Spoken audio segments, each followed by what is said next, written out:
Copyright issue के चलते इस सीरीज में मैं एक भी वीडियोस या फिर फुटेजेस यूज नहीं कर सकती हूँ एक्सप्लेनेशन के दौरान, तो आप इसे एक ऑडियो बुक की तरह सुन सकते हो। बाकी मैंने स्टोरी बहुत अच्छे से कवर की है एक्सप्लेनेशन में, ताकि आपको कोई भी प्रॉब्लम ना हो समझने में। Hey everyone, welcome back. तो कोरियन ड्रामा फोन ड्रिंक्स के दोनों एपिसोड्स के साथ ही ना मुझे बहुत ही ज़्यादा प्रॉब्लम हुई है, और मैं जानती हूँ कि बाकी एपिसोड्स के साथ भी होगी और शायद प्रॉब्लम बढ़ भी सकती है।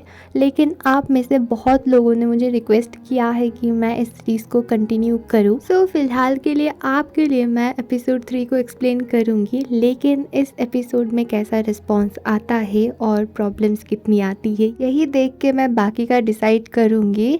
तो हम एपिसोड 3 को शुरू करते हैं। एपिसोड की शुरुआत होती है सियोन के ऑफिस से, जहाँ पर ब्लास्ट हुआ था। तो वहाँ पर दिखाया जाता है सियोन को कॉल आया था किडनैपर का। सियोन की टीम कॉल को ट्रैक करने की कोशिश कर रही थी। ऑफिस के बाहर एक मास्क पहने हुए एक पिज्जा डिलीवरी बॉय को दिखाया जाता है। वो अंदर आके पिज्जा रख के चला जाता है। एक्चुअली वो पिज्जा डिलीवरी बॉय नहीं किडनैपर था, और इसके अंदर पिज्जा नहीं एक बॉम्ब रखा हुआ था। और एक टीम मेंबर जाके वो पिज्जा अंदर लाके जब भी वो खोलता है ना, तब भी एक बहुत बड़ी ब्लास्ट होती है। और सियोन का रूम तो अंदर की तरफ था, तो उसे ज्यादा चोट नहीं लगती है। सियोन को हॉस्पिटल में दिखाया जाता है, उसको होश आता है। फिर दोजी उसे बताता है कि सब लोग ठीक है, सबको माइनर चोट ही आई है। और फिर उसे सीसीटीवी फुटेज से पता चलता है कि एक पिज्जा डिलीवरी बॉय आके वहाँ पे बॉम्ब रख के चला गया था। सियोन समझ जाता है कि यही किडनैपर है। सियोन बॉडीगार्ड से हुईजू के बारे में पूछता है। वो बोलते हैं कि हुईजू एकदम सही सलामत अपने घर पे है। दोजी सियोन को हॉस्पिटल में रहने के लिए बोलता है, लेकिन वो उसकी बात नहीं मानता है और वो घर पे आ जाता है। सियोन आके हुईजू को बताता है कि उसके ऑफिस में ब्लास्ट हो गया है और ये किडनैपर ने किया है, और किडनैपर के पास उसे हुईजू की एक प्राइवेट फोटो भी मिली है, इसलिए वो चेक करना चाहता है। लेकिन हुईजू नहीं मान रही थी। फिर वो जबरदस्ती उसे ना रूम में ले आता है। फिर वो डायरी में लिख के उससे पूछती है, क्या तुम हर्ट हुए हो, तुम्हें कहाँ कहाँ चोट लगी है। सियोन बोलता है, हाँ ठीक हूँ। फिर से सियोन बहुत ही ज़्यादा ज़बरदस्ती करने लगता है, और फिर ना उसे रियलाइज़ होता है कि वो गलती कर रहा है। हुईजू बहुत ही ज़्यादा डर गई थी। फिर वो हुईजू से माफ़ी मांग के बाहर आ जाता है। दोजी सियोन को कॉल करके बताता है कि कोई भी इंफॉर्मेशन नहीं मिला है कि कौन आया था और किसने ब्लास्ट किया था, बस वो फुटेज ही है जिससे कुछ भी समझ नहीं आ रहा था। फिर सियोन उसे बोलता है जो किडनैपर कॉल करता है वो वॉइस थोड़ा सा ना बदल के कॉल करता है, तो तुम जल्द से जल्द ना ढूंढ के निकालो कि असली वॉइस कैसी है। और ये ना हुईजू बाहर से सुन लेती है और वो बहुत ही ज्यादा डर जाती है। सियोन हुईजू से उसका फोन मांगता है। उसे लग रहा था कि हुईजू का फोन किसी ने हैक किया होगा। हुईजू डर के किडनैपर के फोन से ना अपनी फोटो डिलीट कर देती है। फिर हुईजू के मॉम डैड और सियोन के मॉम डैड को दिखाया जाता है। ये चारों लोग ना बहुत ही ज्यादा सेल्फिश होते हैं और बस दिखावे के लिए एक दूसरे से इतनी अच्छे से बात करते हैं, अदरवाइज कोई भी किसी को पसंद नहीं करते हैं। स्पेशली सियोन की मदर ना हुईजू और उसकी मॉम को बिल्कुल भी पसंद नहीं करती थी। किडनैपर को कोई मैसेज करता है, और वो इंसान ना सियोन का कोई करीबी इंसान था। वो बोलता है, तुम जो सियोन के साथ कर रहे हो मुझे बहुत अच्छा लग रहा है, मैं तुम्हारी टीम में आना चाहता हूँ। और ये देख के किडनैपर बहुत ही ज्यादा खुश होता है। सियोन हुईजू का फोन चेक कर रहा था। उस दिन सियोन ने पूछा था कि कोर्ट में कौन लड़का था तुम्हारे साथ।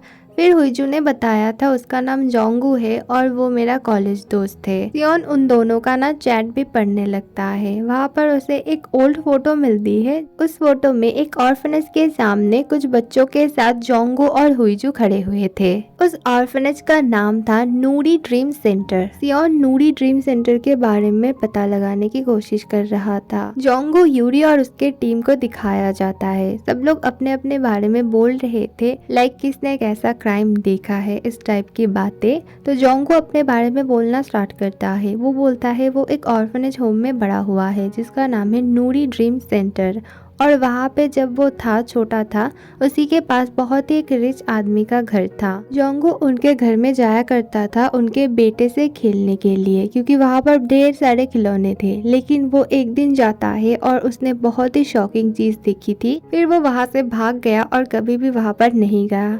इसके बाद वो और कुछ भी नहीं बोलता है। यूरी को थोड़ा सा बुरा लगता है जोंगू के लिए क्योंकि वो एक ऑर्फन था।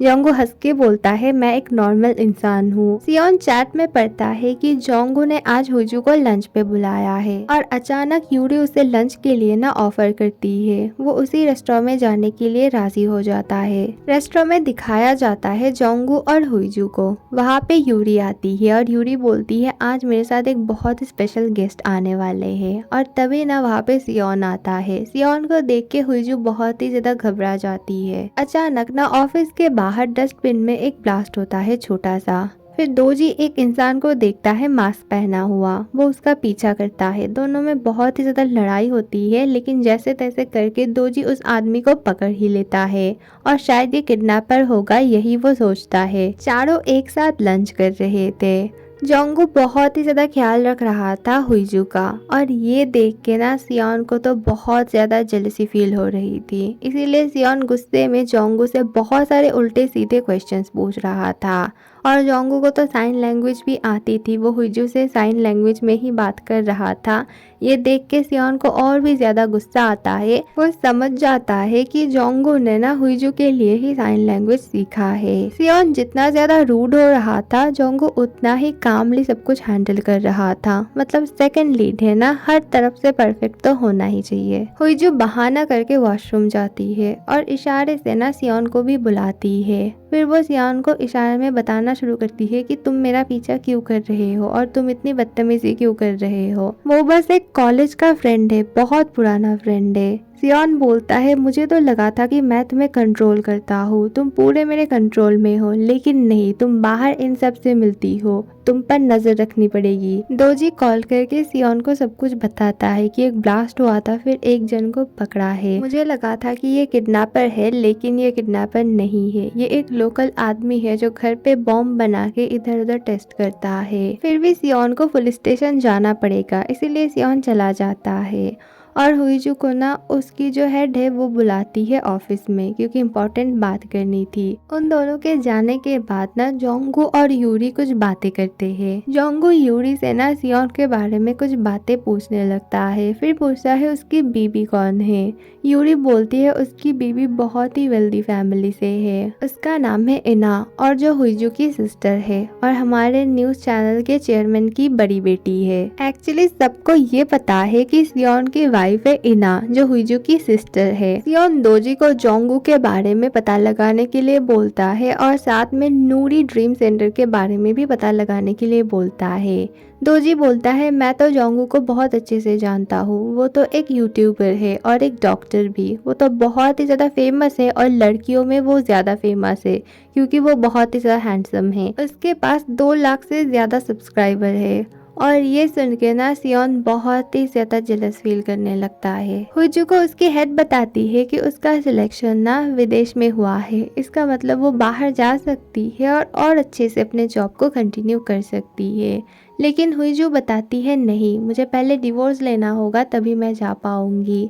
ये सुन के उसकी हेड बोलती है तुम्हें डिवोर्स क्यों लेना है। वो इशारे में बताती है कि मेरा हस्बैंड बहुत बुरा है, वो चाहता है कि मैं मर जाऊं। हेड बोलती है शायद तुम्हें कोई गलतफहमी हुई है, वो शायद तुमसे बहुत प्यार करता है, तुम ठीक से उसे समझने की कोशिश करो। हुईजू पार्किंग से कार लेने जाती है लेकिन उसका कार ना समहाउ हैक हो जाता है और वो निकल नहीं पाती है बाहर, अंदर ही फंस जाती है। उसकी कार एकदम आउट ऑफ कंट्रोल हो जाती है। ये देख के वो बहुत ही ज्यादा डर जाती है। फिर गार्ड आता है और उसे वहां से निकालता है। वो घर आती है, रात के 10 बजने ही वाले होते हैं। उसे कॉल करना होता है सियोन को। तभी सियोन ना घर में आ जाता है। वो बहाना बना देती है सियोन को कि उसे कुछ चाहिए।